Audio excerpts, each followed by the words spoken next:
দিৱসৰ উপলক্ষে আমাৰ বিদ্যালয়ৰ তৰফৰ পৰা এভাগী কাৰ্যসূচী লোৱা হৈছে। বিদ্যালয়ত আমি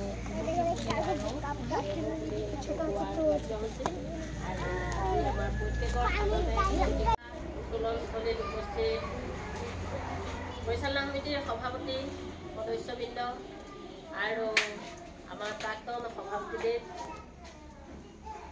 অভিভাৱক অভিভাৱিকাসকল, এই বিদ্যালয়ৰ সহকৰ্মীবৃন্দ আৰু আমাৰ অংগনবাড়ী কেন্দ্ৰৰ কৰ্মীও সহায়িকা আৰু মোৰ গতিকে মৰমৰ ছাত্ৰ ছাত্ৰীসকল, আজি আমাৰ এটা বিশেষ দিন। আমি গোলাঘাট জিলাবাসীয়ে আজিৰ দিনটো আমি বিশেষভাৱে উদযাপন কৰিবলৈ লৈছে, কিয়নো আজি আমাৰ গোলাঘাট জিলাখন প্ৰতিষ্ঠা দিৱস। আমাৰ অসমৰ 35খন জিলাৰ ভিতৰত গোলাঘাট জিলাখন আমাৰ অতিকে আপোন। আমি এই গোলাঘাট জিলাৰে বাসিন্দা। গতিকে 1987 চনৰ 15 আগষ্টৰ পৰাই আমাৰ গোলাঘাট জিলাখনক জিলা ঘোষিত কৰিছিল আৰু তেতিয়াৰ পৰাই গোলাঘাট আমাৰ সদৰ হৈছিল। এতিয়া আজিৰ দিনটোত আমাৰ গোলাঘাট জিলাবাসীয়ে সমগ্ৰ গোলাঘাট জিলাবাসীয়ে প্ৰতিষ্ঠা দিৱস উদযাপন কৰিছে। সেয়েহে আমি এই প্ৰতিষ্ঠা দিৱসৰ লগত সংগতি ৰাখি পতাকা উত্তোলন কৰিবলৈ আগবাঢ়িছোঁ। আমাৰ বিদ্যালয় পৰিচালনা সমিতিৰ সভাপতি শ্ৰীযুত বিনোদ কৰ্মকাৰদেৱে পতাকা উত্তোলন কৰিব আৰু তেওঁক আগবঢ়াই আনিব আমাৰ ছাত্ৰ সংসদৰ প্ৰধান সেৱক কৃপাঞ্জল দে।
তাৰ পাছত আমি এই দিৱসৰ লগত সংগতি ৰাখি যি ৰচনা প্ৰতিযোগিতা পাতিছিলোঁ, সেই প্ৰতিযোগিতাৰ আমি ফলাফল ঘোষণা কৰিম, লগতে পুৰস্কাৰো আমি বিতৰণ কৰিম।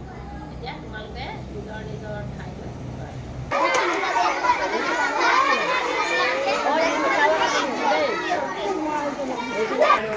আজিৰ মূল সভাৰ উদ্দেশ্য ব্যাখ্যাটো হ'ল, মই আপোনালোকক কেইটামান কথা জনাওঁ। প্ৰথম কথা হ'ল, আমাৰ 1987 চনৰ 15 আগষ্ট তাৰিখে গোলাঘাট জিলা হিচাপে আমাৰ ঘোষণা কৰিছিল আৰু 5 অক্টোবৰ তাৰিখ প্ৰতি বছৰে 5 অক্টোবৰ তাৰিখে সমগ্ৰ জিলাবাসীয়ে এই দিৱস উদযাপন কৰিছে। আজি প্ৰতিখন বিদ্যালয়, প্ৰতিখন ঠাইত ধুমধামেৰে এই জিলা উদযাপন কৰিছে। আমি অসম ৰাজ্যৰ 35খন জিলাৰ ভিতৰে এখন অন্যতম জিলা গোলাঘাট।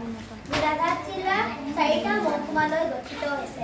আমাৰ মৰমৰ গোলাঘাট জিলাখন 1987 চনৰ 15 আগষ্টত গঠন হোৱাৰ পিছত জিলাখনৰ সদৰ হয়।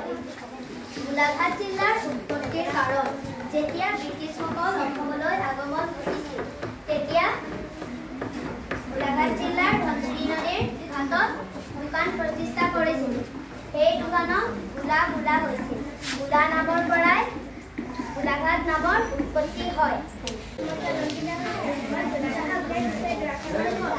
অসম ৰাজ্যৰ ৩৫খন জিলাৰ ভিতৰত এখন অন্যতম জিলা গোলাঘাট। গোলাঘাট জিলা ৪টা মহকুমা লৈ গঠিত হৈছে। আমাৰ মৰমৰ গোলাঘাট জিলাখন ১৯৮৭ চনৰ ১৫ আগষ্টত গঠন হোৱাৰ পিছত ই জিলাখনৰ সদৰ হয়। গোলাঘাট জিলাৰ উৎপত্তিৰ কাৰণ যেতিয়া ব্ৰিটিছসকল অসমলৈ আগমন ঘটিছিল তেতিয়া গোলাঘাট জিলাৰ ধনশিৰি নদীৰ ঘাটত দোকান প্ৰতিষ্ঠা কৰিছিল। সেই দোকানক গোলা বোলা হৈছিল। গোলাঘাট জিলাৰ উত্তৰে শোণিতপুৰ আৰু দৰং জিলা, পূবে যোৰহাট জিলা, দক্ষিণে নাগালেণ্ড আৰু পশ্চিমে নগাঁও জিলা আছে। এই জিলাৰ মাজেৰে ৩৭ নং আৰু ৪০ নং ৰাষ্ট্ৰীয় ঘাইপথ গৈছে। গোলাঘাট জিলাৰ প্ৰধান নদী ব্ৰহ্মপুত্ৰ। এই জিলাত গৰম পানীৰ উৎস আছে। নামবৰ উপনৈ নামৰ এটা জলপ্ৰপাত আছে। এই জিলাৰ প্ৰধান শস্য ধান, মাহ, চাহ, সৰিয়হ, কুঁহিয়াৰ। এই জিলাত গুৰুত্বটো তেল শোধনাগাৰ নুমলীগড়ত আছে। এই জিলাত বীৰাংগনা সাধনী কলাক্ষেত্ৰ আছে।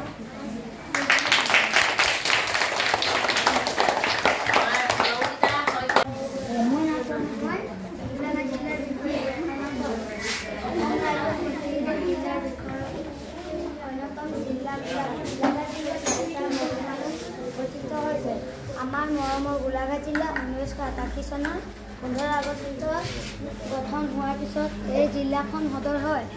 গোলাঘাট জিলাৰ উৎপত্তিৰ কাৰণ যেতিয়া ব্ৰিটিছসকলে অসমলৈ আক্ৰমণ ঘটিছিল